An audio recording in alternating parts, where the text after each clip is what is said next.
कैसे हो बच्चों? तारीख कितनी है आज? 2/10/2022 और दिन कौन सा है? ट्यूसडे। बच्चों आज हम एक नया टॉपिक पढ़ेंगे जिसका नाम है फ्रैक्शन। क्या नाम है? इसे हिंदी में कहते हैं भिन्न। क्या कहते हैं? आज हम जानेंगे भिन्न होता क्या है, भिन्न कैसे ज्ञात करते हैं, भिन्न के कैसे पता करेंगे किसी वस्तु का कौन सा हिस्सा है, इसे हम कैसे लिखेंगे। यानी हम ये जानने की कोशिश करेंगे भिन्न कहते किसे हैं, भिन्न की अवधारणा क्या है। ठीक है?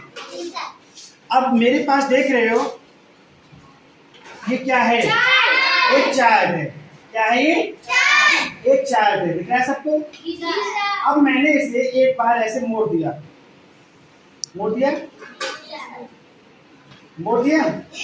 अब इसके कितने हिस्से हो गए? यहाँ से इधर एक हिस्सा, यहाँ से इधर एक हिस्सा, 2 हिस्से हुए। पहले पूरा एक चार्ट था। अब मैंने इसे इस लाइन में बीच में तोड़ मोड़ने के बाद इसके 2 बराबर हिस्से कर लिए। 2 बराबर हिस्से किए। कुछ कम कोई ज्यादा तो नहीं है। जब किसी वस्तु को हम कुछ हिस्सों में बांट देते हैं तो उसका जो कुछ भाग जो निकल के आता है और उसे जब संख्या के रूप में हम लिखते हैं तो उसे हम भिन्न कहते हैं। अब इस वस्तु को समझो, एक चार्ट था, इसे हमने 2 भागों में बांटा, एक भाग, तो इसे हम क्या कहेंगे? आधा कहेंगे कि नहीं इसका? और इधर वाला भी आधा हो गया। तो इसे भिन्न के रूप में जब हम लिखते हैं तो हम इसे आधे को हम क्या कहेंगे? एक था ये, एक को कितने हिस्सों में बांटा हमने? 2। तो 1/2। इस एक हिस्से को हम लिख देंगे 1/2 और ये हमने लिख दिया 1/2 और ये भी इस हिस्से को भी, इधर वाले हिस्से को भी, इससे भी क्या कह देंगे हम? 1/2। एक हिस्सा था और हमने 2 हिस्सों में बांटा तो ये भी हो गया 1/2। जो हमने 1/2 लिखा है, जो इस आधे हिस्से को हमने जो 1/2 के रूप में प्रदर्शित किया है, यही हमारी क्या है? भिन्न है। यही हमारी क्या है? भिन्न है। तो क्या समझ रहे हैं हम? भिन्न एक संख्या है। भिन्न क्या है? एक जो किसी वस्तु के कुछ हिस्से को प्रदर्शित करती है। ये कोई चार्ट था, इसे हम वस्तु मान लेते हैं। तो ये चार्ट एक वस्तु है, इसको हमने 2 भागों में बांटा तो एक आधा हिस्सा हो गया, एक आधा हिस्सा इधर का हो गया। तो इस आधे हिस्से को जब हम संख्या के रूप में लिखते हैं 1/2 के रूप में हमने जो लिखा, यही हमारी क्या है? भिन्न है। यही हमारी क्या है? अब इसे ब्लैक बोर्ड पर समझते हैं। जैसे कि हमने यहाँ पे हमने देख रहे हैं, हमने इसकी परिभाषा लिखी है।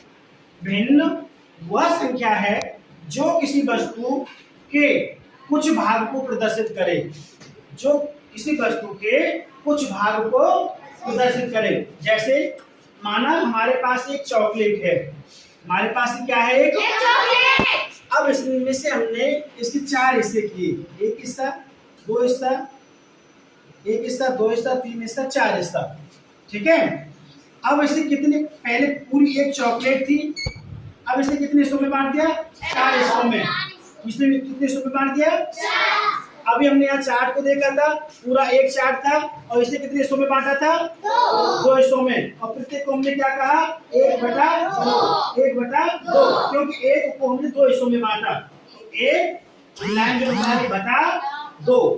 अब यहाँ पे हम जब इसे भिन्न के रूप में इस हिस्से को लिखेंगे, अब मान लीजिए मैंने ये हिस्सा खा लिया, इस चॉकलेट का मैंने ये हिस्सा खा लिया, इस 4 हिस्सों में से एक हिस्सा मैंने खा लिया, तो मैंने कितना खाया?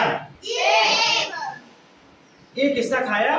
तो इसे भिन्न के रूप में लिखना है और मुझे किसी को बताना है कि मैंने इस चॉकलेट का इतना हिस्सा खा लिया। तो कितना खाया? कहने को तो मैंने 1/4 खाया, परंतु इसे लिखेंगे कैसे? जब हम इसे संख्या के रूप में लिख देंगे 1/4, यानी एक चॉकलेट थी, उसके मैं 4 हिस्से किए और वो चौथा हिस्सा मैंने खा लिया। जब मैंने इसे 1/4 के रूप में लिख दिया तो ये हमारी क्या हो गई? यानी एक चॉकलेट की उसके 4 हिस्से जब हमने किए तो उसकी एक हिस्से को जब मैंने ले लिया या उसे एक हिस्से को हमने जब निरूपित किया संख्या के रूप में तो उसे हमने क्या लिखा 1/4। और कितने हिस्से बचे? 1 हिस्सा, 2 हिस्सा, 3 हिस्सा। तो इस पूरे को हम तीनों हिस्सों को मिला के क्या कह देंगे? 3/4। ठीक है, 1/4 ये 1/4 ये 1/4 ये, तो ये कितना बच गया हमारा? 3/4। तो इसका ये भिन्न रूप हो गया और ये हमारा ये भिन्न रूप हो गया। तो भिन्न से हम क्या समझे? किसी कोई वस्तु है, अब ये चौक ही है मेरे पास, इस चौक को मैंने 2 हिस्सों में तोड़ दिया। पहले मेरे पास ये चौक था, अब इसे मैंने 2 हिस्सों में तोड़ दिया, तो प्रत्येक हिस्से को मैं क्या करूंगा? 1/2 पूरा एक चौक था, एक कहा मैंने, जब इसे मैंने 2 हिस्सों में तोड़ दिया तो 1/2 और 1/2। अब इसको भी मैंने बराबर 2 हिस्सों में तोड़ दिया, इसको भी मैंने बराबर 2 हिस्सों में तोड़ दिया। अब मेरे पास एक चौक के कितने हिस्से हो गए? एक चौक के 4 हिस्से हो गए कि नहीं? अब इसे संख्या के रूप में कैसे लिखेंगे? अब इस हिस्सा को मुझे संख्या के रूप में लिखना है तो कितना लिखूंगा? इसे 1/4 लिखूंगा। इसे भी क्या लिखूंगा मैं? अब ये हिस्सा मैंने जैसे दे दिया सर्वर जहाँ को, तो मैंने सर्वर जहाँ को कितना दिया? चौक 1/4। चौक का मैंने कौन सा हिस्सा दे दिया इनको? इनको मैंने कौन सा हिस्सा दे दिया चौक का? 1/4। यानी अभी मेरे पास 2 हिस्से बाकी हैं पूरे चौक के। मैंने 4 हिस्से किए थे, उसमें से एक हिस्सा इनको दे दिया, तो कितना हिस्सा दिया मैंने इनको? 1/4। इनको कितना हिस्सा दे दिया? तो इसी को हम जब संख्या के रूप में पढ़ते हैं इसी को हम भिन्न कहते हैं। जो हिस्सा हमने इनको दिया था, इस हिस्सा को जब मैं संख्या के रूप में लिख दूंगा कि मैंने संख्या के रूप में लिख दिया, एक चौक था उसे मैंने बांटा कितने हिस्सों में? 4 हिस्सों में, तो इसमें मैंने पढ़ा 1/4। 1/4 यही हमारी क्या है? भिन्न। ये क्या है हमारी? भिन्न है। समझ में आया? समझ में आया सबके? बहुत अच्छा।